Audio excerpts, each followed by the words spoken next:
Everyone, and welcome to Monday. Jim and Amadeus here with you, and we had a fun weekend. And Amadeus, what were some of the highlights for you on this past weekend in both college and pro football? Yeah, definitely another wild weekend. Probably the big highlight for me was seeing our Washington get through the Corvallis and come away with the win there. That was my Pac-12 game of the year, Uh so huh. happy about that. The NFL Sunday, the Sunday slate wasn't too great. I Right. lost my NFC North game of the month with the Lions, who decided to wait till the last 2 minutes of the game to show up and Right. win it. But I did cash the NFC West game of the month with the Rams, which I got very lucky on the missed field goal by Seattle. But that's just how the script goes. That's right. Can't always be that way. We've got in college football rankings. Georgia number one, Ohio State number two, Michigan number three, Washington jumps Florida State, who lost Jordan Travis, their quarterback, for the rest of the season, and that is an interesting situation. So here's the deal: we have Michigan and Ohio State this week playing each other. Georgia's at Georgia Tech. Washington is taking on Washington State. That'll be the last Apple Cup that will be played for a while. So, the good news for Washington, it's in Seattle, so that's a good situation there. So they're headed for the playoffs, the championship game in Las Vegas for the Pac-12, the final Pac-12 championship game against Oregon, who once again looked really strong this past weekend. Oregon gets Oregon State. That one again. This time it's nobody has to go to Corvallis. This time they got to go over and play that game in Eugene. So that's Oregon gets them at home. So there you go. It's matching up. So we've got we'll know whether it's Michigan or Ohio State this week in the game at the Big House in Ann Arbor. How that works out. So there's going to be some interesting situations.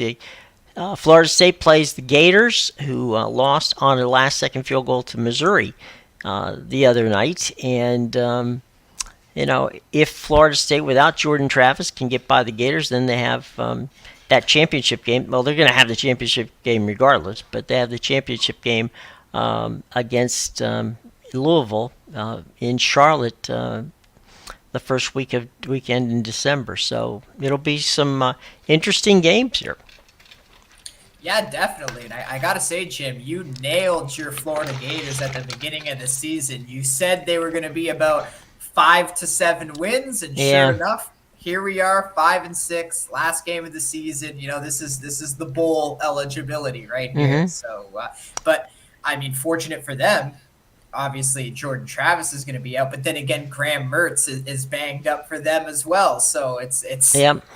it's the battle of the backups here for this Florida State Florida game. Whew. Yeah. And of course, FSU's got two kids that they think very highly of as possible, heir apparents to, Jordan, and we'll see. I mean, it's quite possible that the heir apparent could end up being someone who shows up at the in the last couple games of the season and plays well.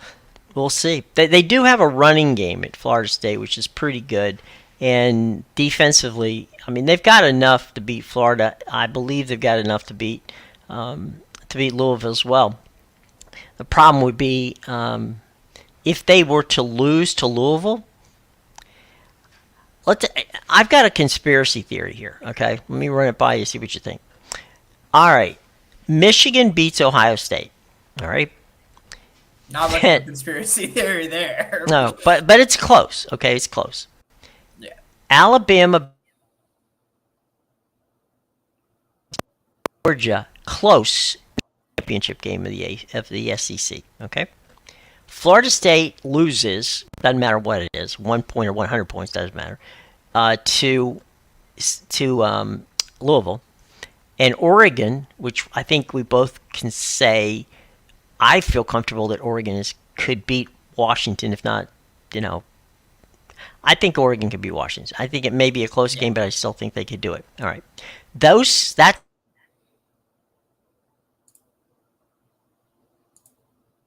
Georgia, Alabama, Michigan, Ohio State, Sorry, you cut out on that last part there. and they shut everybody else out.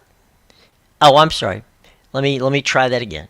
I say if that scenario happens, okay, where Georgia, so basically they're all one-loss teams, okay, that it's Georgia, Alabama, Michigan, Ohio State is your Well, Final Four. then it's not even worth it to watch the college football playoffs this year. I'm just That's saying. the way it's going to pan out. I'm just saying I have this ugly feeling that is how, if everybody has if it's a one-loss thing, everybody that I'm talking to is going like, boy, Alabama's really playing well. Maybe they're the best team in college football at this point in time.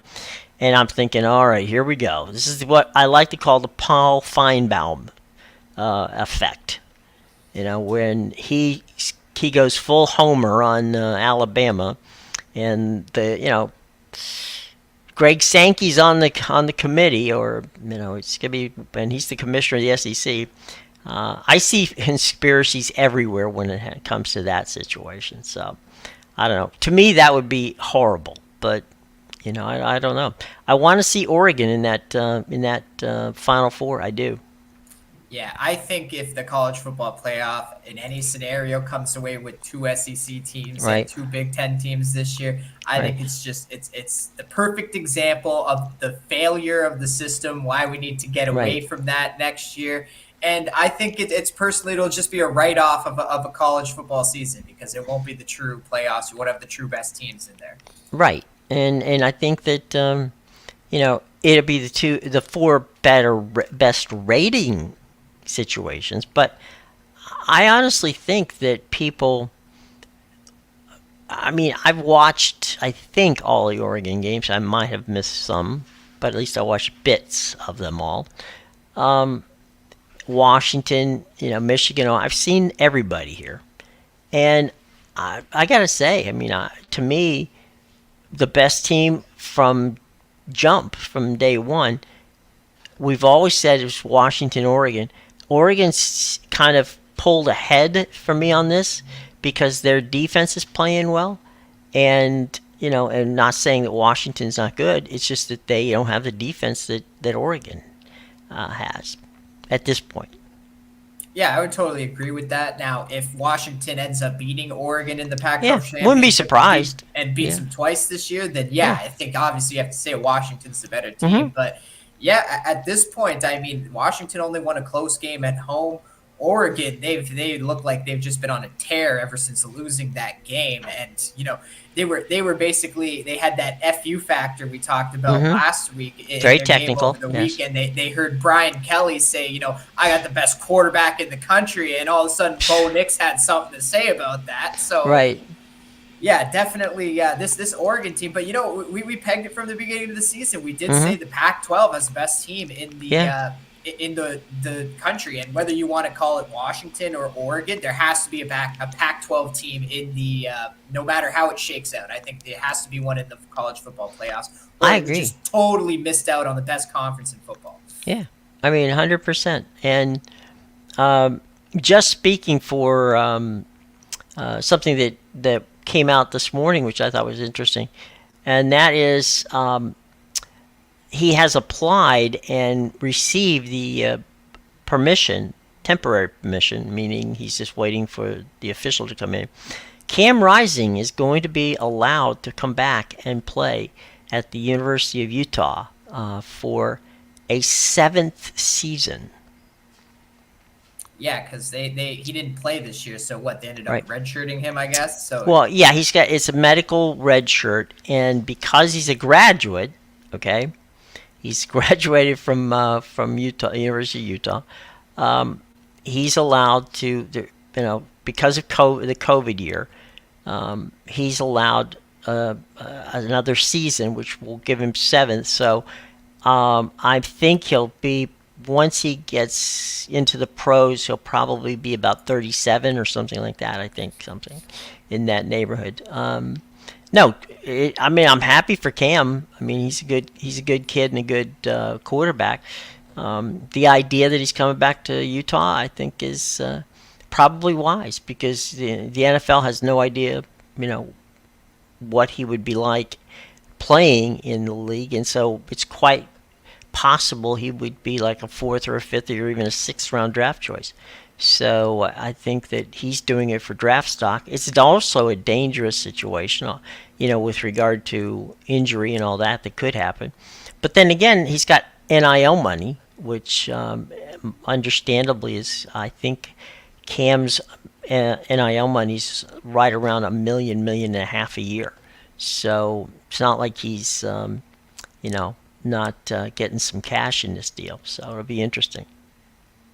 Yeah, definitely. I never thought it was much of a surprise that he was going to come back. I think as we went on throughout the season, Mm-hmm. the longer, you know, week after week, it was, is he going to play? Is he going to, oh, he's not going to play. He's not going to play. Yeah. That thought started to creep up into my mind that, you know, they're probably just going to redshirt him this year and let him come back for one more season. Because even what was the point if they already had that one loss in Oregon State, you know what I mean? And you're 7 games into the season, like, why have them play at all this year? So, yeah, I think definitely, and especially with the team they have at Utah, you know, they could have been one to challenge Oregon and Washington if they had the quarterback play this year. So, we'll see how that pans out for them next year, obviously. Yeah, and I think that they've got the kind of team and the coaching. Remember, it's not going to be, they don't have to worry about the depth of the Pac-12 anymore.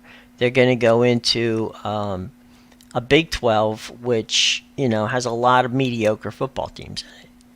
And, you know, because Texas and Oklahoma is heading on out, you know, for the SEC, so that leaves them with, to me, a very watered down Big 12, which, you know, they certainly can step in and be a contender. And I think, you know, I don't know about you, I'll give you a shot on this.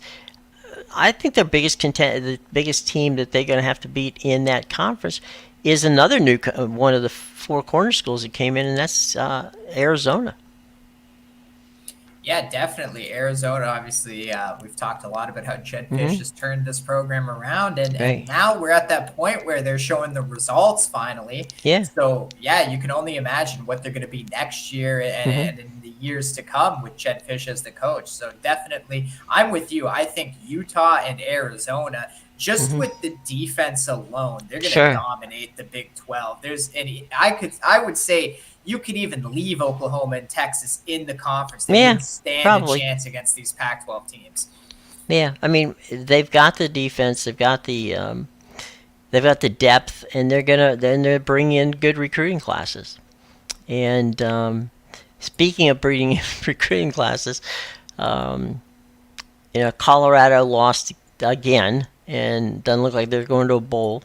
And it was one of those things where Dion, you know, basically set up, and he said, you know, this is some of the toughest things going on in my entire football career. He says, you know, things are not going the way we had hoped.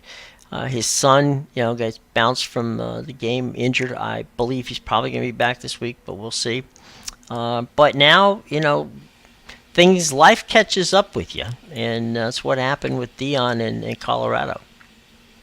Well, it's funny, right? Because when he took the job, the Pac-12 was arguably, you know, one of the weaker conferences at the time. At least really, they thought, yeah. Yeah, it was just really, you know, maybe Washington and maybe Oregon with what they have would be good this year. And then all of a sudden, the conference just flipped on its head in its last year, and every team seemed to be good. So, yeah, I think they weren't helped by the strength of the Pac-12 this year. Right. If you look, right, they're 4-7, but they're 1-7 in Pac-12 games. So obviously that was a big killer for them. But they might have an easier time. They're going to the Big 12 next year, right? Yeah. So they could definitely have an easier time with some of the defenses in the Big 12. I think that they'll probably win a few more games with that offense for sure. Yeah, and you think too. The other part of it is that the you know with Dion, he understands he needs to go and out and get himself a they gotta get defense, and so I think that's going to be a key. And we talked about Warren Sapp maybe coming on board in that whole routine. So it's going to be an interesting off season for Colorado. But then again, we talked about it too. Arizona, um, they're going to do some recruiting. I think Arizona State's going to be better. Um, from that standpoint. So you've got the new four schools that are coming in. Is Kansas going to be better? Probably. Kansas State, perhaps, no question. TCU, you know, maybe. We'll see. We have no idea what is going to go on over at Baylor or Houston or Florida, Central Florida, or any of those schools. But I just think that the, those Utah and Arizona, Arizona State and Colorado, the four teams coming over from the pack, to me, they're head and shoulders above what's in the pack, what's in the Big 12 right now. Yeah, I would definitely agree with that. I think any one of those teams could probably dominate the Big 12 when they come in, Hmm. especially Utah and Arizona next year. I'll tell you, keep an eye out for BYU. I think that's going to be the one thing that I think, and it's not something necessarily that Utah was looking forward to, um, but it's going to happen now every year, and that's the Holy War. And that you want to talk about a rivalry? My goodness, one of the probably the top five rivalries in college football is BYU and Utah, and they haven't played in a while, and now they're going to play every year. So that's one of those rivalries where it's personal and it's going to get really interesting. So Yeah, those two especially teams for play. BYU, right? Because Utah was Sure. the one that didn't want to schedule this Yep. for Didn't so want to many play them. years. Didn't care. So Yep.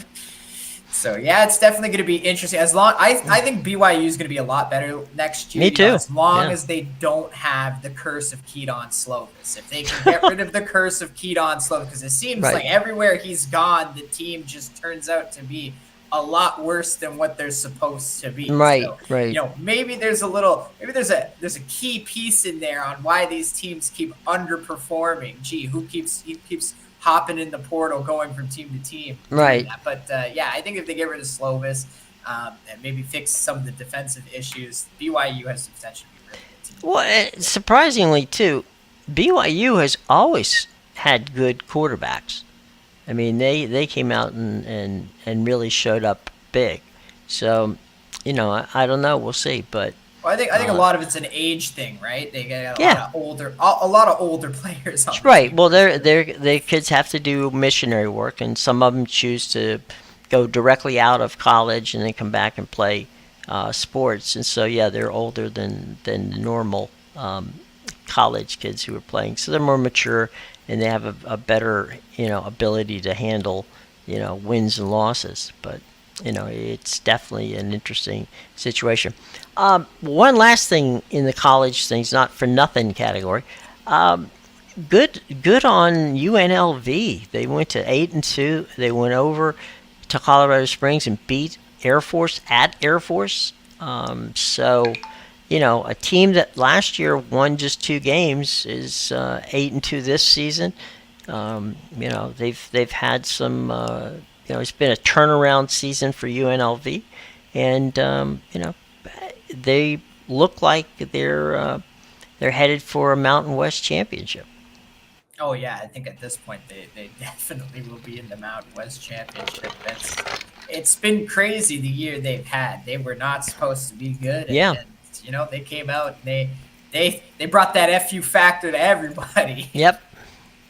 Well, they beat two teams that I thought were better than them by a long shot. They went to Wyoming and beat Wyoming in Casper, and then they went to Colorado Springs and beat the Air Force Academy. Yeah, So definitely some good wins. That's it's one thing to beat them. It's another thing to go to their place and beat them. So there Yeah. you go. Hey, guess what? Yesterday, your Lions beat the Bears. Oh my! But it came it came late. Yeah, it's disappointing, Jim, especially with that safety at the Yeah. end. Like if the Lion player just finds a way to jump on it instead Right. of getting the other guy to kick it out of the end zone, we could be looking at a cover here. We could have a nice 10-point win instead of a 5 win. So yeah, that was a little disappointing for sure. I thought, and obviously I'm wrong. I thought if you kicked the ball out of the end zone, that the other team got it at the 2 yard line. Yeah, so it is a spot foul, but I think what Yeah. happened is he didn't deliberately kick it. He was kind of running and doing that thing where like you're running and you try to pick it All up. right. Yeah. Okay. You kick Fine. it by accident because it was on the 2 yard line. Like he Right. didn't have to kick it for a safety. You know what I mean? He Right. could have Yeah. just jumped on it and given the ball away and not Right. give up the points. But yeah, so I think they took that into account. Like, why would he kick it from the 2 yard line? It was obviously he was running. Just we're that close, Jim. We were that close, despite Goff's whatever 12 interceptions he threw Yeah. yesterday. The fact that they still even won the game is amazing. But yeah, they Well, were he that shook close. himself out of it down the stretch there and got that touchdown. So that was a good thing. Yeah, it just goes to show you how good the Lions are. And same with the Dolphins. They dominated the Yeah. Raiders and they lost the turnover margin by what, like 4? Yeah. And and they got a couple guys hurt, which didn't help. Yeah. So yeah, it was definitely their speed helped them yesterday immensely. We'll have to see how Tyreek Hill is because he got banged up in the game. But boy, there was that one. There's a slant pass that Tua hit him in stride, and it was like it was like the Roadrunner and Wile E. Coyote. I mean, it was like he took that ball and nobody. It was like there he is, and now he's gone. It's like little dust behind him as he went flying past everybody on that little. It was I don't know. It was like a 30-yard slant. He hit him and Yeah. he hit him at absolute total high speed. It's like, hello, here we go. Yeah, I saw that. It looked like 3 guys were gonna enclose on him, and he Yeah. just turns the jets on, and you're like, "How the hell did he make it out of there?" It's like when in the movies when the walls are closing in. Right, right. It's like it's done. It So can be done in person, Jim. It can. The movies don't lie. that's right. Just Okay, hello. Tyreek Hill is the perfect example. You got Tyreek Hill. You got Waddle. I mean, you got a 4x100 track team there. Literally a track team. Yeah, and it is what it is. It's a good one. Packers get a win yesterday in a game that they shouldn't have. 23-20. It Did was. you see that drop by the Chargers receiver? Oh, That was the game-winning touchdown, right? Yes, there. it That was. another one I was on, the Chargers, and that one killed me. And again, it's like a comedy of errors. You got it hits off his hand, and then he's running, and it hits off his knee and bounces forward. Like I couldn't believe it, Jim. Couldn't. and Herbert. I mean, Herbert put the ball right on. I mean, you couldn't have thrown it better. You Yeah, couldn't you have gotta catch handed it to him better, and he didn't Yeah. get it. Yeah, you got to catch that ball. Oh man, that was crazy. Browns beat the Steelers in a game. DTR comes off the bench and I mean we said it was going to be ugly. We said it was going to be close. And DTR gets them down to gets the Browns down to a position where they could go for the field goal in a reasonable place on the field. I think it was like a 40 yard field goal. It was 13-10. It was ugly, but it was ugly in Cleveland. The Browns won the game in the dog pound, and now they're staying just one game out of the race with the Ravens, and with Joe Burrow's hurt. You got to think the Brownies and the Steelers are probably the only 2 teams out there that have legit shots at making giving Baltimore any challenge in the race. A lot of quarterbacks are banged up. Yeah, it's weird because the Browns are 7-3, but despite their record, I don't look at them like a real Mm-hmm. contender because they're an incomplete team. Yeah, they Yeah. have one of the best defenses in the NFL, but the offense is a big problem, and that personally, to me, I don't see them going at far. And if I Mm-hmm. do, they're like the Jaguars a few years ago with Blake Right. Bortles when they had the best defense in the Sure. NFL, but couldn't do anything offensively. And that'll be the Browns' fate if they somehow get to 12-5 this year or whatever and get into the wild card. Their offense will shoot themselves in the foot. Speaking of that, your Cardinals lost to the Texans, but it wasn't because of Kyler Murray. He did everything he could, but you know, for some reason the Cardinals defense just couldn't stop, Houston Yeah, I mean they covered the when spread, they had to, I should say. yeah, they I don't know. The Cardinals, they have other issues, right? They're Mm-hmm. not a good team. Like I said, every time they draft a good player, they end up trading them away. Like their Mm-hmm. roster doesn't have a ton of talent. It's like Kyler Murray, James Conner, and Buda Baker. That's like the whole team Right. right there. So yeah, a lot of Well, work to be done for them. yeah, the 49ers beat the Buccaneers, and here's the sad part of that, because our official quarterback of the show, Baker Mayfield, had 3 touchdown passes dropped, and you're like, are you kidding me? I mean, and one of them was Mike Evans. I mean, he didn't drop anything, and he just flat whiffed on a ball. So, you can they lost to the Rams 27-14, but you can't blame Baker for it. Yeah, it's funny because it feels like that's been the issue in their last 3 games now. The Mm-hmm. offense has been playing much better, scoring a lot more Right. points, but they're still losing games. And it's not Baker Mayfield's it's not his fault. It's Mm-hmm. the wide receivers. They've been dropping balls, obviously, against the 49ers, but they did the Yeah. same thing last week Yeah, they did. and the week before. And luckily, they were able to beat the Titans at home, Yeah. but, it killed them the week before against the Texans in that Yep. 39-37 game. Yeah. And you're sitting there going, "This is just nuts," but it is what it is. You've got the the other game. I mean, that was one of these ones where you're sitting there going, last team who has it, and it was an ugly game. The Rams beat the Seahawks in a game where they shouldn't have, but they did. Yeah, I was on the Rams. Like I said earlier, that was my NFC Mm-hmm. West game of the month. And honestly, Jim, you know what? The Seahawks are still undefeated against a Matthew Stafford-led Rams. The only 2 times they have beaten them with Matthew Stafford on Right. the roster were last year.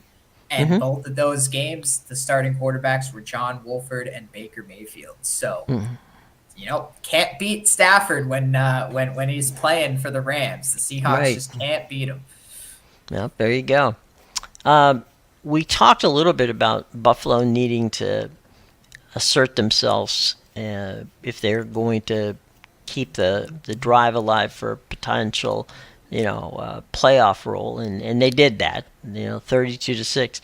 It was it's going to sound silly. It was a slow 32-6. They really, they didn't jump on the Rams. I'm sorry, on the Jets quickly. It was kind of like lingering death there with that game. It wasn't a fun game to watch because it was so erratic. It's weird to say, but they didn't look good. Like Yeah, I know. You look at the score and you're like, oh, 32-6 or whatever, but Yeah. they didn't look good in the game. And as you said, why it was so slow is because it was a lot of field goals. That was a game they probably should have scored over 40 points in, Yeah. and they didn't do it. And they were at home against, now Zach Wilson, who's going to be benched for Tim Boyle next week. So what does that tell you about the Jets offense? It tells you that they're in deep, deep trouble. And now you're getting reports about Rodgers coming back just the 2nd of December. I hear what they're saying, but man, I don't want to see him back. If I'm the Jets, I'm like, dude, just you know what? We're good. Just go ahead, hang out there. Take the year off. We'll get Yeah, just Devontae in the no. off season, and we'll give it another shot next year. We'll Right. change the turf too. We'll get that all taken care of. We got your back here, buddy. Just go over there. And by the way, we'll go out and grab ourselves a one of these, young gun quarterbacks to kind of sit there back there and learn from you. So don't do anything. That Then might be the move for them. yeah, yeah. Uh, Last night, the game, the late game on NBC, the Broncos come from behind and win that game over the Vikings, and 21-20.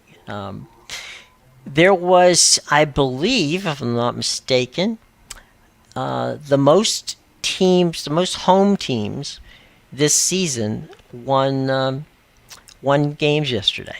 So far, well, not just yesterday. So you factor all that into it, and the home team was the team that ended up being winners over the weekend. Tonight we got a good one. We got the Eagles at the Chiefs, and it's going to be. You've said that this Chiefs team is not that. It's good, but it's not as good as the Chiefs teams in the past. And we'll find out. The Eagles come to town, and this is going to be a very interesting. Should be a very interesting game.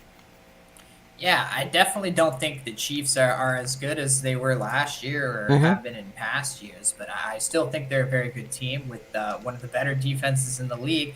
And frankly, I don't think the Eagles are as good as their record suggests. Right. They've played a lot of weak teams and struggled to get by these weak Mm-hmm. teams in the first half of the schedule. Now they're about to go through the gauntlet over the next month, and we're going to find out a lot Mm-hmm. about this Eagles team. So definitely going to be a good game to watch. But honestly, Jim, I woke up this morning and I almost had to delete FanDuel because I wake up and what was the first boost they were offering? Right, like front and center. Yeah, you had to see it basically. I wasn't even looking for boosts, and it was right there in my face. Oh, why don't you place a bet on the Kansas City Chiefs to win the Super Bowl and Taylor Swift to win Best Album Cover at the Grammys? That's the. You know what? The back half of that one, I think, is pretty. I was gonna say that's pretty much a safe bet. Okay, that's.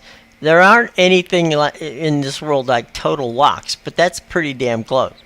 Taylor Swift winning. Did you say best album, like a Best Grammy? Album Cover. Oh, best album cover. Okay, all right. Yeah, like specifically the cover. But Okay, all right. That's what FanDuel was offering this morning. I didn't take it because I don't think the Chiefs are winning the Super Bowl. Right. The And Taylor I'm not Swift betting part. on anything Taylor Swift related.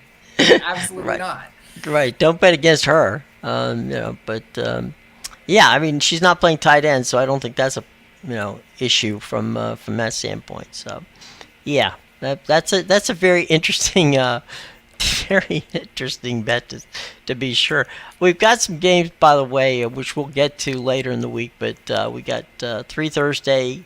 So we got 4 games before Sunday, which is a rarity. It only happens. It's never happened until this particular season, because this is the first season that we're getting a Black Friday game, which of course is the Jets and the Dolphins, which will be played at the Meadowlands at Friday afternoon at 3:30. So that's the game that we got going there. The the Lions host the Packers. That's the 12:30 game in Detroit. And of course, they're all division games here. It's the Packers facing the Lions. The Commanders and the Cowboys get together for the middle game on Thanksgiving Day, and then beat down. yeah, and then the nightcap is the 49ers Seahawks game. That game being played in Seattle, and then of course Friday we'll talk about this as well.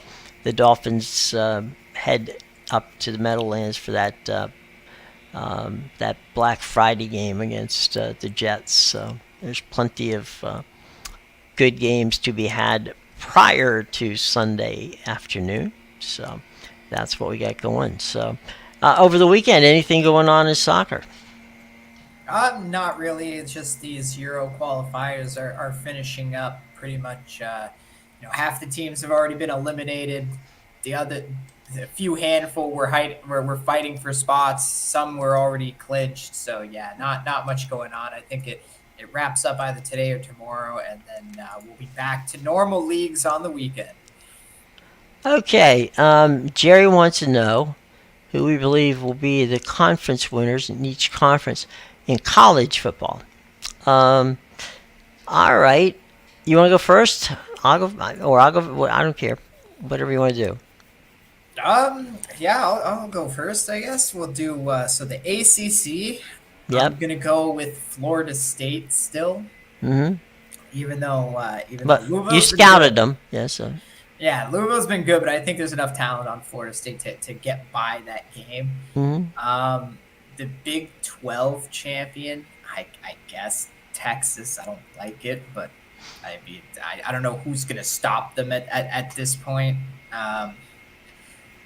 Let's see. The Big Ten, I think it's going to be Michigan. The Pac-12, I think, will be Oregon, and the SEC, I'm going to take Georgia still.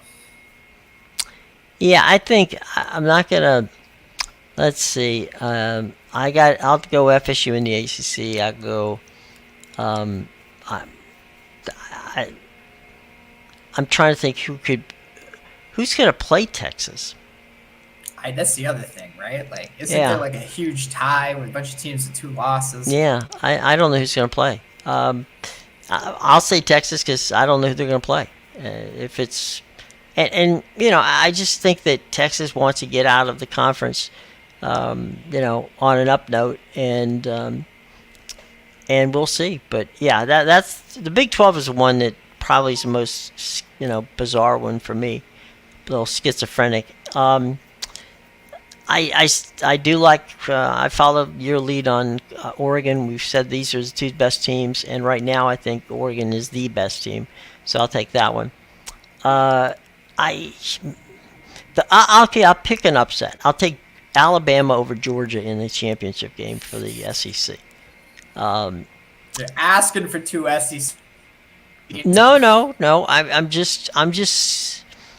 I think that this is one of those years where Saban, you know, they were given up for dead halfway through the season, and all of a sudden things started to click for them, and it's really interesting. Kirby Smart, who for many years was his defensive coordinator at Alabama, has done such a magnificent job at Georgia that I think that there's really Saban is honing in on this and thinking, you know what?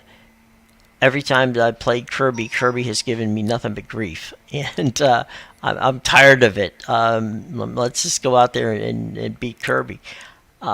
So this is kind of personal for Saban. So I don't know why. I'll just go that way just to be opposite. And who am I forgetting? Let's see. Um, I got the ACC, got the SEC, the got Big the Big Ten. 12.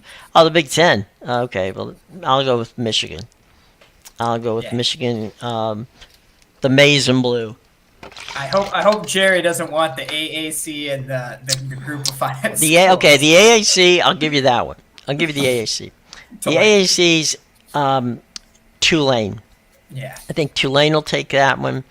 They probably there's SMU and UTSA that would be there as in the championship game against Tulane.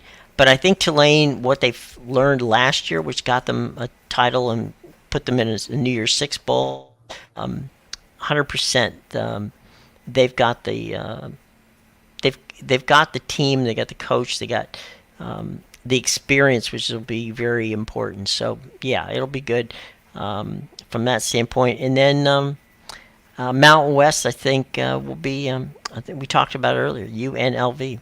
They went on the road and beat Wyoming, and went on the road and beat you know, Air Force Academy. So I just don't see them. And the game, by the way, their title game is played in Vegas, so it would be a home game for them. Who would they So be playing? I don't know. Let me look it up real Because, quick. yeah, I'm wondering. I guess it looks like it's either going to be Boise State, San Jose State, or Air Force, because those are the three teams with 2 conference losses. I don't know how they do the tiebreaker in the Mountain West, though. Well, I mean, um,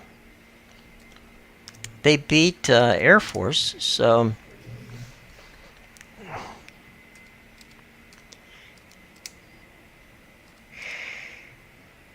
let me look real quick here. Um, If it goes by overall record, it'll be Air Force for sure they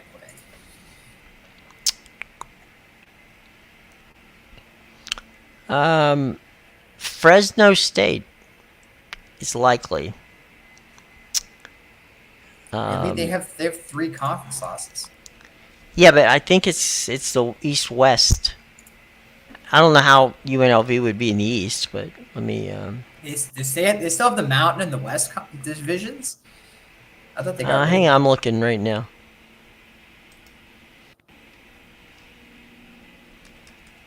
It says that Fresno State had control of Destiny back, getting back to the championship, defending title, blah blah blah.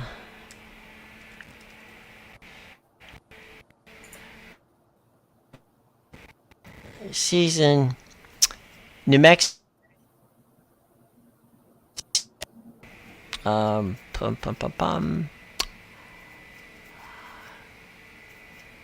All right, so if they beat New Mexico and San Diego State, then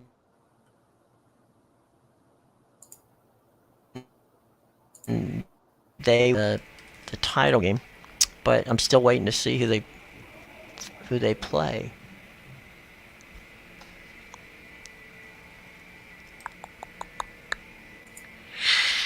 Okay.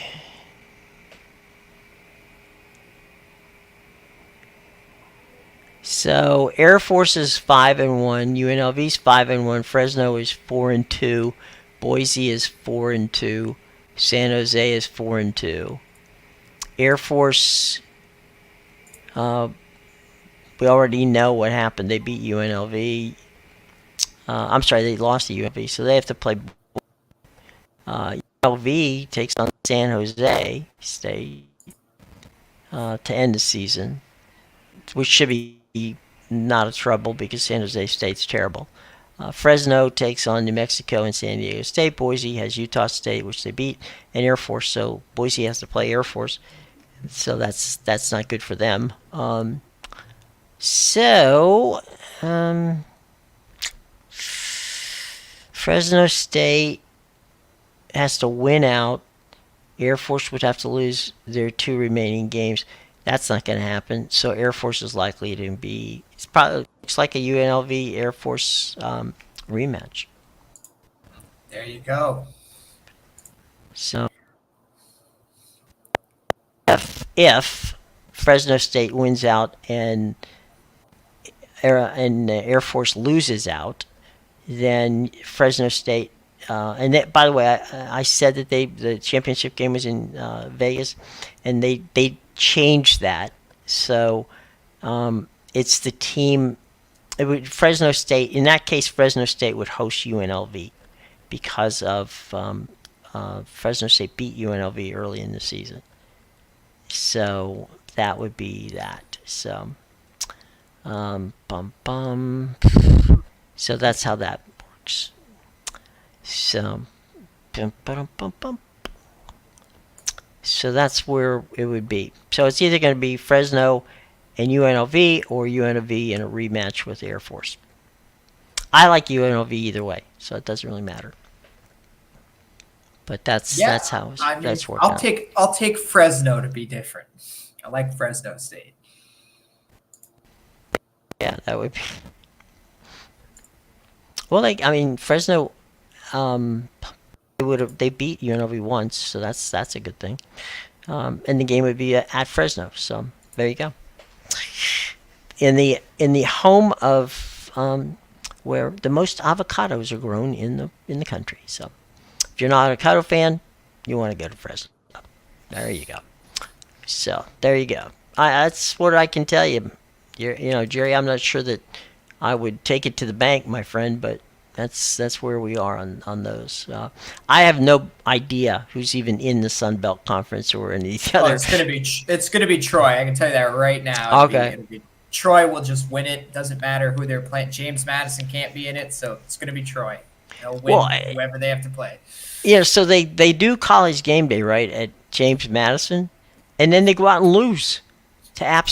State. It's like what? I know. The one time you're getting highlighted and spit the bit.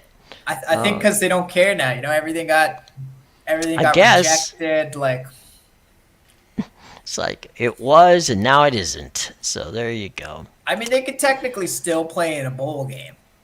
They just have Yeah. to hope there isn't enough 6-win teams to fill the slots. Well, I mean there's some pretty bad teams out there. So they there's some the thing that happened the past couple of years, and this is really because we have so many bowl games. Is there have been a couple of teams that were 5-7 that got to the bowls because they used the academic rankings to get them there. So Yeah, Rutgers, I think, got invited in the COVID year. yeah. So there's those. I wouldn't say that there's a lot. I think there's one or two every year that gets that little wrinkle in, and it's only because ESPN needs programming, and so they grab 2 5-7 teams. So I wouldn't be surprised that they meaning James Madison found themselves in a bowl game simply because of the the lack of 6-win college football teams. Well, it is in the rules. They're eligible if there is not enough 6-win teams. Well, So, there you go. They can hope for the Gators to lose this week against Florida State, and that'll take them off the board. So that'll be simple. So yeah, it's possible. It's definitely possible. So we'll see. Speaking of possible, if you possibly want to win some games today, then you should go and check out Mr. Amadeus' work in our show box below, and also he'll let you know where else to get them. yeah, you can find my premium plays at bigowl.com, pickadvisor.com, and theinsidersroom.com. Those links are in the description below. And yeah, go check out my premium plays. I got 2 NBA up today, 2 college basketball, and 1 for the Monday Night Football game. So you can check that out. Oh, there you go. And anything you've seen interesting so far in the in college basketball, even though it's not been going for very long? James Madison's been interesting. Really? There's great in every sport apparently. Yeah. They're ranked 24th now in college basketball. So, Wow. So they had that upset win in Michigan State, Mm-hmm. and they've definitely been a big surprise in college basketball for sure. Well, and our favorite IUPUI just keeps doing what they do best, losing. Yeah, they keep losing. The world fades IUPUI. So Yeah. You said your friend bought a pool off IUPUI. So there you go. that was Chris King. Basically said that you could send a kid to college on fading IUPUI. So there you go. If you, I'm not so sure that I want to go the entire season doing it, but the odds are they're going to win sometime. But maybe they wouldn't cover the spread on the win, so you never know. Yeah. But that's the way it goes. It's going to be interesting this week because, as we said before, it is holiday week here in the United States, and so there will be some games played on Thursday. There's going to be games played on Friday. There's going to be a lot of games, college and pro, that we're going to see this week that we normally wouldn't see. So, ton of stuff coming down the pike. So don't I think tomorrow's probably our only day when we don't have a lot of stuff going. Yeah, and the NHL is actually off tomorrow, so there you go. That's your break What? day of the week. I know they're off Tuesday and Thursday, and they're the only league that's taken like days off this week. It's the weirdest thing. What is it? It's a deal with the it's a deal with the Players Association where they I just take guess. random days off. What? See, the NHL, they're not like the NBA and Mhm. some of the other professional leagues. They don't play on Christmas. They take those Right, days off, right? Like they don't play on certain holidays, right. Thanksgiving. So it's I guess it's just the way Bettman does things over there, you know. I don't know. I know that Different Yeah, different league. John Miller, who was with the NFL, was brought on to the NHL as the chief content officer. And John's the guy who created the Hard Knocks series for HBO when he was with the NFL. And so the first thing he did when he came to the NHL was he created the um, New Year's Day outdoor game, and that was his. And then he changed. He also added to that the Stadium series. So there's some games being played. And I don't even know if they. I mean, that used to be a big day for hockey. It was one of the top, early season rated telecasts, and even that's gotten kind of sidelined over the years. Yeah, it was a lot. It was a lot bigger when it was just the Winter Classic and the one Yeah. game they were doing it. By Mhm. adding the Stadium Series in, it's watered down the entire experience for fans, Right. and they don't want to tune in and watch them playing on like a baseball diamond Hmm. outside. It was nice when it was just the one game. So Well, I remember when it was in Washington a few years back, and the big problem was not the keeping the ice from melting.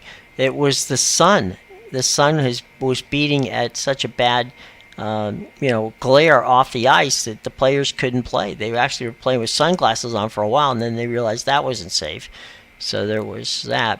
And the irony was that the the one that got the highest rating of the pack of the group of them was the one where it was the Capitals and the Penguins and playing in the stadium where you were in Pittsburgh, and it ended up it was supposed to start at 2 o'clock, and because of rain, it didn't start until the evening. So they ended up with a game in prime time, and the prime time game got the highest rating. there you go. So it turned out to be, they turned a luck out into a primetime game and realized that, the primetime game worked. So it's they've had a lot of the Penguins in these in these classics. You It's know, not the Penguins. It's just Crosby they want, right? It's well, all that's about true. it's about the Well, names. yeah, Jenny Malkin is not a bad, wasn't a bad name either. So Yeah, but when they advertise, right, it's it's Crosby and always Sydney. Ovechkin. Yeah, it's always It's Sid versus Ovi. exactly.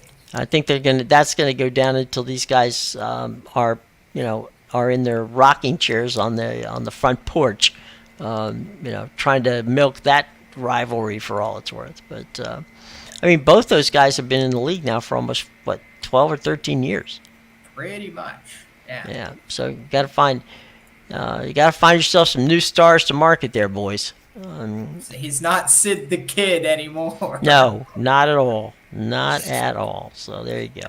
All right, well look, lots of good stuff to check out for Amadeus today. Check it out. We will be back tomorrow and start to set the table for a very, very, very busy sports week here. All right, everybody, have a great day. And until tomorrow, we will see ya. For Amadeus, I'm Jim. Take care.